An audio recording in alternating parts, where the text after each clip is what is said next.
मुल्क भर में ईद उल अज़हा पूरे मजहबी जोश और जज्बे के साथ मनाई जा रही है। वज़ीर आज़म, सदर ममलिकत, चारों वज़राए आला और दीगर अहम शख्सियात ने ईद के पुरमसरत मौके पर पूरी कौम को मुबारक दी। अहम शख्सियात ने कहा, नमाज ईद अदा की और इस मौके पर अपने पैगामात में मजीद क्या कहा, इस रिपोर्ट में जानिए। ईद उल अज़हा की खुशियाँ सभी को मुबारक। मुल्क भर में ईद कुर्बा मजहबी जोश व खरोश से मनाई जा रही है। अल्लाहु अकबर, अल्लाहु अकबर, अल्लाहु अकबर। वज़ीर आज़म शहबाज शरीफ और वज़ीर आला पंजाब हमजा शहबाज ने जाती उम्रा रायवड में ईद की नमाज अदा की। वज़ीर आज़म शहबाज शरीफ ने कहा, अल्लाह की इताअत और फरमाबरदारी कुर्बानी का असल मफहूम है। नादारों और बेकसों की मदद करके हम इस अजीम दिन का हक अदा कर सकते हैं। सदर ममलिकत डॉक्टर आरिफ अलवी ने ईद की नमाज कराची में अदा की और अपने पैगाम में कहा कि वो अल्लाह ताला के हुजूर दुआ को हैं कि वो पाकिस्तानी कौम और पूरी मिल्लत इस्लामिया की इबादत, हज और कुर्बानियाँ कबूल फरमाए। चेयरमैन पाकिस्तान पीपल्स पार्टी बिलावल भुट्टो जरदारी और वजीर आला सिंध मुराद अली शाह ने गढ़ी खुदा बख्श में नमाज ईद अदा की। बिलावल भुट्टो जरदारी ने पूरी कौम को ईद की मुबारकबाद दी और कहा कि खुशियों का ये त्यौहार उम्मत मुस्लिमा को एक लड़ी में पिरोता है। ये सारो कुर्बानी के जज्बे के बगैर इखलाकी सरबुलंदी हासिल नहीं हो सकती। साबिक वजीर आज़म इमरान खान ने बनीगाला में नमाज ईद अदा की। इमरान खान ने अपने पैगाम में कहा, ईद कुर्बा हमें अजीम कुर्बानी की याद दिलाती है। खुशी के मौके पर कश्मीरियों और अहले फलस्तीन को भी दुआओं में याद रखें। अल्लाहु अकबर।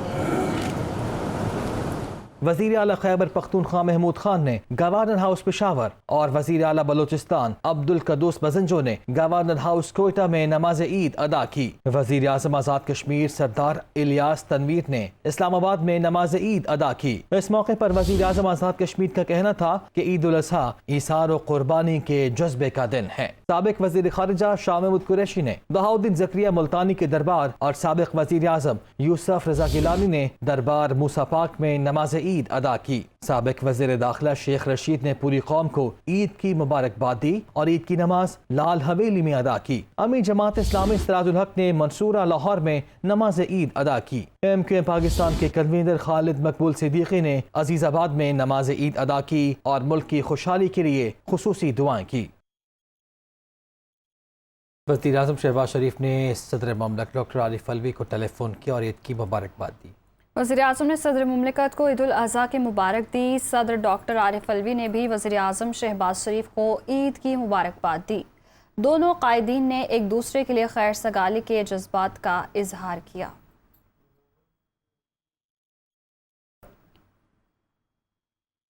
वज़ीर आज़म शहबाज शरीफ और ईरानी सदर इब्राहिम रईसी के दरमियान टेलीफोनिक रब्ता हुआ। दोनों रहनुमाओं ने ईद की मुबारकबाद दी और दो तरफ़ा ताल्लुकात पर तबादला ख्याल किया। दोनों रहनुमाओं के दरमियान गुफ्तगू में तिजारत, तवानाई और बिजली दो तरफ़ा ताल्लुकात के फ़रोग़ का अज़म का अदा किया गया। वज़ीर आज़म के मुश्तरका इक़्तिसादी कमीशन इजलास से दोनों मुल्कों के इक़्तिसादी रवाबित मज़ीद मजबूत होंगे। वज़ीर आज़म ने मकबूजा कश्मीर के तनाज़े पर ईरान के सुप्रीम लीडर की मुस्तक़िल हिमायत को भी सराहा। वज़ीर दाखिला राना सनाउल्लाह ने कहा है कि ज़िमनी इलेक्शन साफ शफाफ होंगे। चीफ इलेक्शन कमिश्नर के अहकाम की पैरवी यकीनी बनाई जाएगी। तमाम इंतजामिया और आला अफसरान चीफ इलेक्शन कमिश्नर से राब्ते में रहेंगे। उन्होंने कहा कि PTI धांधली का बयानिया बनाने की कोशिश कर रही है। मुस्लिम लीग नून इलेक्शन में कामयाबी हासिल करेगी। तमाम जो है ज़िम्मेदारान, सूबे के चीफ सेक्रेटरी, सूबे के होम सेक्रेटरी, सूबे का चीफ सेक्रेटरी, सूबे का होम मिनिस्टर, सूबे का law minister, even chief minister और प्राइम मिनिस्टर भी जो है वो सब चीफ इलेक्शन कमिश्नर की एक काल के फासले पर। लाहौर की 4 में से 3 सीटों का रिजल्ट किसे नहीं पता कि वो PMLN जो है वो कामयाब हो रही है। चौथी के ऊपर मुकाबला है, हम भी कहते हैं मुकाबला, ये कहते नहीं जी हमने तो 20 की 20 जीती है। जो हार रहा हो रहा वो ऐसे ही कहता है कि मैं तो जी 20 की 20 जो है वो जीत रहा। अब अगर इन्होंने सिर्फ अपना बयानिया बनाने के लिए ये अब बात करनी है कि जी धांधली होगी तो वो इनकी मर्ज़ी है। लेकिन इलेक्शन इंशाअल्लाह ताला जिस तरह से चीफ इलेक्शन कमिश्नर शफाफ और फ्री कंडक्ट कराना चाहता है उसके मुताबिक इंशाअल्लाह ताला होगा। ईद उल अज़हा का पहला रोज़ जहां मर्दों ने कुर्बानी की जिम्मेदारी संभाली तो वहीं ख़वातीन ने किचन संभाल रखा है। क्या कुछ खाने में तैयार किया जा रहा है, जानते हैं दुनिया न्यूज़ की नुमाइंदा इस्मा शौकत से। इसमें बताएगा, पहला दिन है आज, इस नमकीन ईद का क्या कुछ बन रहा है? जी बिल्कुल, ईद उल अज़हा का पहला रोज़ है जहां मर्द हजरात ने कुर्बानी की जिम्मेदारी संभाली, तो वहीं ख़वातीन ने भी किचन संभाल लिया है। इस वक्त मैं घर में मौजूद हूँ और किचन में मज़ेदार खाने जो हैं वो तैयार किए जा रहे हैं ख़वातीन की जानिब से। क्या कुछ आज पक रहा है, किस तरह से आज का दिन गुजरेगा और क्या डिशेज़ जो हैं वो आज तैयार की जाएंगी, जानते हैं। अच्छा, मुझे आप बताइएगा कि क्या कुछ आज किचन में बना रहे हैं? कढ़ाई बना रही हूँ मैं और पुलाव वगैरह बना रही हूँ। सबसे पहले तो मैंने कलेजी बनाई थी क्योंकि उस पर दुआ वगैरह करवाते हैं और इस तरह ही खाने का सिलसिला शाम तक जारी रहता है। गेस्ट वगैरह भी आ रहे हैं, उनके आने का भी इंतज़ार हो रहा है और उनको भी मज़े मज़े के खाने खिलाएंगे। हमारे साथ आंटी भी हैं। अच्छा आंटी, मुझे ये बताइएगा कि क्या फरमाइशें जो हैं वो स्पेशल की जाती है मर्द हजरात की जानिब से? पुलाव की और कढ़ाई की। ज़्यादातर कहते हैं कि पुलाव बनाएं। पुलाव जो है ना वो शौक़ से खाते हैं सब, बच्चे भी और मियाँ भी। बिल्कुल, खाने की तैयारी की जा रही है, कुछ ही देर में खाना भी तैयार हो जाएगा। जो आज मेहमान बनेंगे वो कल मेज़बान बनेंगे और जो आज मेज़बानी करें वो कल मेहमान बनेंगे। अगर मेरे कैमरामैन दिखा भी सके, बच्चे भी इस वक्त खाने के इंतज़ार में बैठे हुए हैं। ईदी जमा की है खूब, आज के दिन को इंजॉय भी किया जाएगा, मज़ेदार खाने खाए जाएंगे और इसी तरह अपनों से मिलकर गेट टुगेदर कर मज़ेदार खाने खाकर जो है वो ईद का पहला दिन गुजारा जाएगा। जी, ईद कुर्बा के पहले रोज़ जानवरों की कुर्बानी करने और गोश्त बनाने के बाद अब बारी है मज़े मज़े के पकवान तैयार करके उनके ऊपर खुद हाथ साफ करने की। हमारे नुमाइंदे फैसलाबाद से अब्दुल बासित एक फैमिली के साथ मौजूद हैं जहां मज़ेदार खानों से दस्तरखान सज चुका है। उसी पर मज़ीद तफसीलात बताएंगे अब्दुल बासित। मुल्क के दीगर शहरों की तरह फैसलाबाद में भी ईद उल अज़हा का त्यौहार जो है मजहबी जोशो खरोश के साथ मनाया जा रहा है। फर्जंदान दीन की जानिब से दिन का आगाज़ नमाज ईद की अदायगी के साथ किया गया। उसके बाद अपने जानवरों को अल्लाह की राह में कुर्बान किया गया, गोश्त बनाया गया और इस गोश्त को तकसीम करने के बाद अब बारी आई है खाने बनाने की और इनके ऊपर खूब हाथ साफ़ करने की। मैं इस वक्त एक फ़ैमिली के साथ मौजूद हूँ जहाँ पर दस्तरखान सज चुका है, मुख्तलिफ जो पकवान भी तैयार हो चुके हैं और इस ईद की यही खासियत होती है कि गोश्त के मुख्तलिफ पकवान तैयार किए जाते हैं। यहाँ पे फैमिली मेंबर्स मेरे साथ मौजूद हैं, उनसे जानते हैं कि उनकी ईद कैसी जा रही है और आइंदा के उनकी क्या प्लानिंग है। कुर्बानी करने के बाद हमने गोश्त तकसीम किया है गरीबों में, रिश्तेदारों में, अजीज़ों में, और अब खाना बन गया है। भूख लगी हुई है काफ़ी सबको और हम फैमिली के साथ अब खाना खा रहे हैं। जी बिल्कुल, भूख लगी हुई थी तो खाने का जो दस्तरखान सजा लिया गया। यहाँ पे तमाम फैमिली मेम्बर्स जो हैं वो जमा हो गए हैं और इनकी जानिब से ये भी बताया गया कि आज शाम को जो है बारबेक्यू भी किया जाएगा, उसमें भी दोस्त अजीज़ो कारब जमा होंगे। यानी 3 दिन जो है ईद के इसी तरह से मुख्तलिफ पकवान तैयार होंगे, दस्तरखान सजेगा और ईद को भरपूर अंदाज में इंजॉय किया जाएगा। कोयटा में बच्चों ने ईदी वसूल करने के बाद मौज मस्ती और हल्ला गुल्ला करने के लिए मेलों का रुख कर लिया है। तफसीलात बता रहे हैं फरीदुल्लाह खान। जी, कोयटा में आज बड़ी ईद का दिन है और बड़े हुए मज़े हैं बच्चों के, क्योंकि बच्चे ईदी जैसे जानवर कटे हैं जो अपने वालिदैन से, अपने बड़ों से जो ईदी लेके उन्होंने मेलों का रुख कर लिया है। देखने में ये आ रहा है कि जो बच्चे हैं ऊँट की सवारी कर रही है, टांगे की सवारी कर रही है, जो मुख्तलिफ झूले लगे हुए हैं उनसे खूब लुत्फ़अंदोज़ हो रहे हैं और कुछ बच्चे ऐसे हैं जो खाने पीने में भी मसरूफ़ है। इस वक्त मेरे साथ कुछ बच्चे मौजूद हैं, हम उनसे बात करते हैं वो क्या है। जी बेटा बताएं, आप मेले में आपने क्या खाया पिया?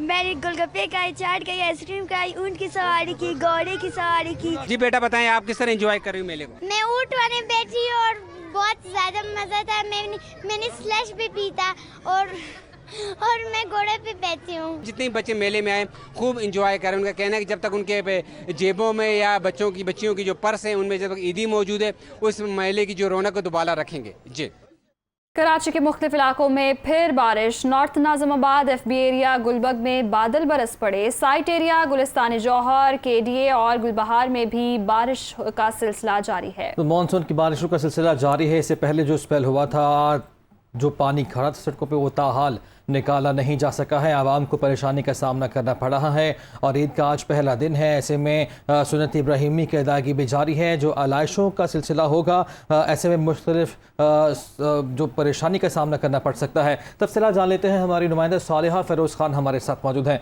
सालिहा, जो पहले स्पेल हुआ था, पानी तभी भी मौजूद है सड़कों पर, अब नई बारिश शुरू हो जाएगी तो क्या इंतजाम किए गए हैं?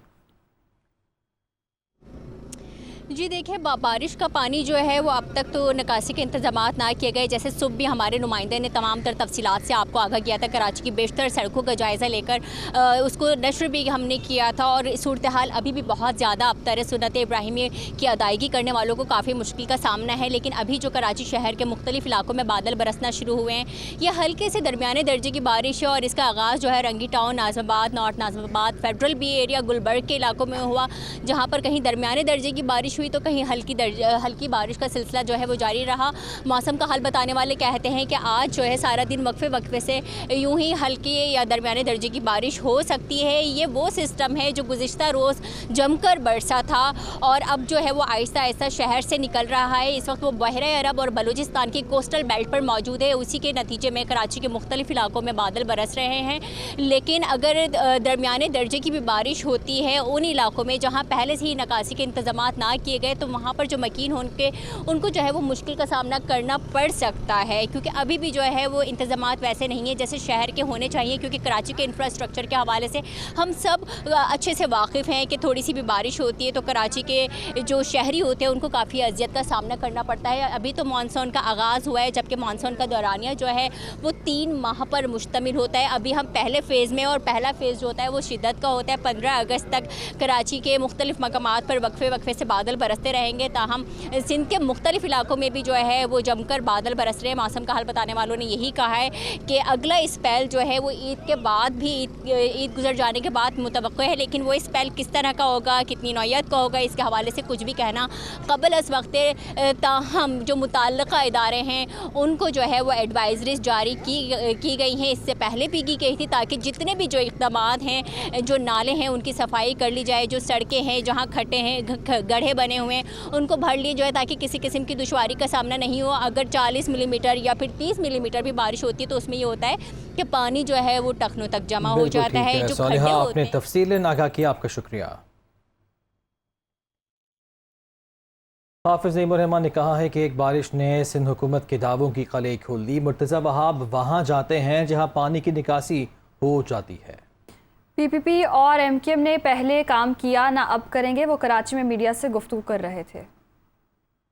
ड्रेन ठीक होना चाहिए, लेकिन उन जगहों पे नहीं जाते जो घुटनों इस वक्त भी पानी में डूबे हुए हैं। आप लियारी चले जाइए, इस वक्त आप डाउनटाउन में चले जाइए, खारादर मीठादर में चले जाइए, इस वक्त जोड़िया बाजार चले जाइए। लोग बिल्कुल जो है वो जो वहाँ के रिहायशी लोग हैं बदतरीन सूरत हाल से दो चार हैं। आपने देखा कि खुद कैंटोनमेंट का भी जो काम है वो सवालिया निशान बन गया जब डीएचए में पानी जमा हो जाता है। और 2 साल पहले भी यही सूरत हाल थी और 2 साल में इन लोगों ने कोई ऐसा काम नहीं किया जिसके नतीजे में लोगों को रिलीफ मिल सके।